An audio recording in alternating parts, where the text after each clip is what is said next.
I remember early when I first started working here, one of my colleagues was talking about another person that he really admired.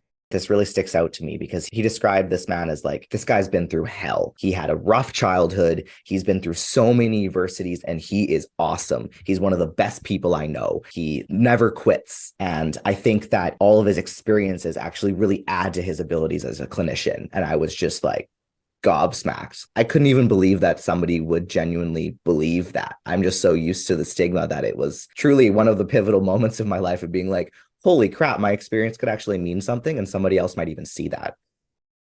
I'm a social worker with BC Mental Health and Substance Use. I'm a gay and transgender man, and I have a historical diagnosis of borderline personality disorder. I've also struggled with depression and anxiety my whole life. I think it's worth saying that being transgender in and of itself is not a mental illness, and that it's actually been a great source of strength for me and a great source of my healing journey. Currently, I am doing a master's degree in clinical social work with a trauma-informed practice specialization.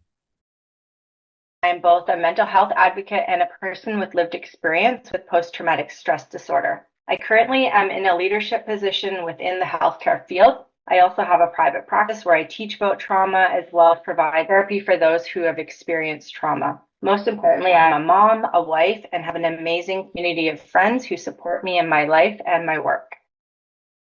I'm a director with BC Mental Health and Substance Use Services with a passion for mental health promotion, suicide prevention, and life promotion.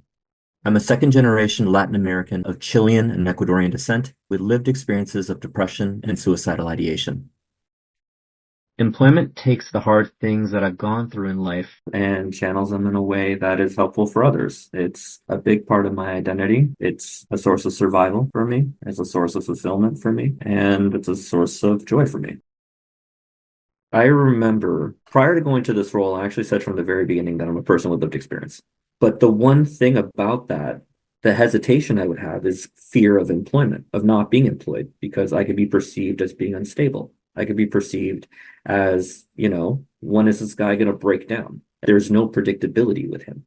And that I think leads back to the stigma. It's the stigma of if I have X mental health condition, then I am X type of employee.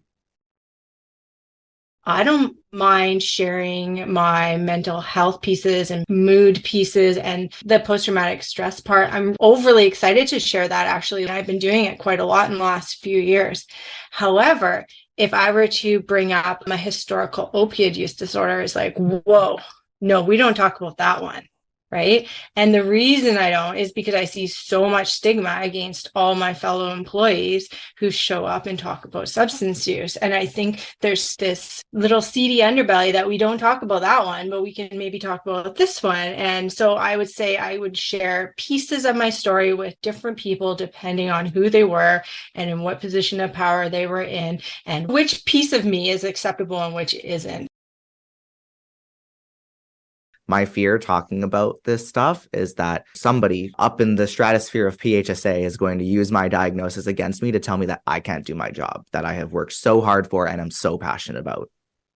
I'm also very careful about what diagnoses I share because it's pretty easy to tell people that I have anxiety and depression. It is not easy to tell people that I had borderline personality disorder. That's just not something that we talk about. A way of unpacking that stigma is acknowledging that and pushing back against it when you see it or hear about it. I see it all the time. I see it in the way that people with substance use disorders are treated in the workplace, where if you have an off day, it's assumed that they must have relapsed. People become depersonalized to become their disorder. Someone told me that last week, that's why they don't disclose having trauma symptoms, because their fear of how their colleagues will treat them and how that will show up for them at work. Stigma has a massive impact on a person's livelihood, vitality, ability to access needs, resources. It's a system that can hold people back from not only living their best lives, but being able to live a life worth living at all. I worked at a fast food joint for 4 years back when I was a teenager, and it was the worst experience possible.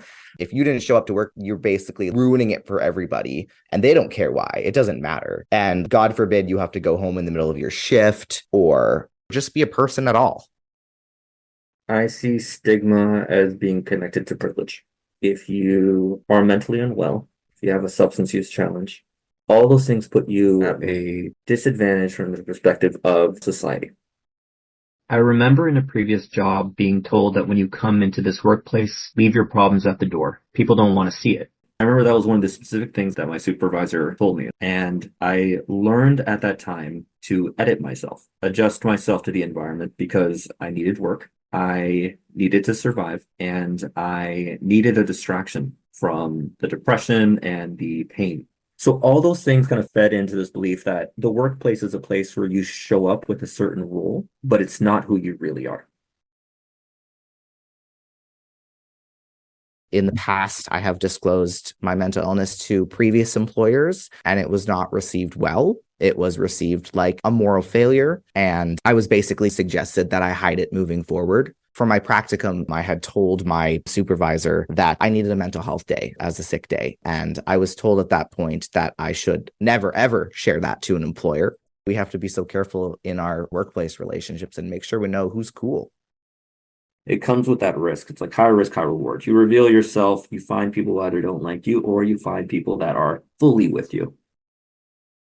I remember there were days where I was in rough shape, but still had the mindset of, I'm in the work environment. Your emotions can wait for your therapy session, compartmentalize it. And I couldn't one day. I broke down, cried my eyes out. And my leader met me with a tremendous amount of kindness and constantly allowed me to feel more comfortable in being myself in the workplace. And it's something about the feeling of I can show up as I am. And that also means I can show up well and I can show up unwell. And it doesn't change the perception of my performance, my abilities, my capabilities, and what I can offer in the role.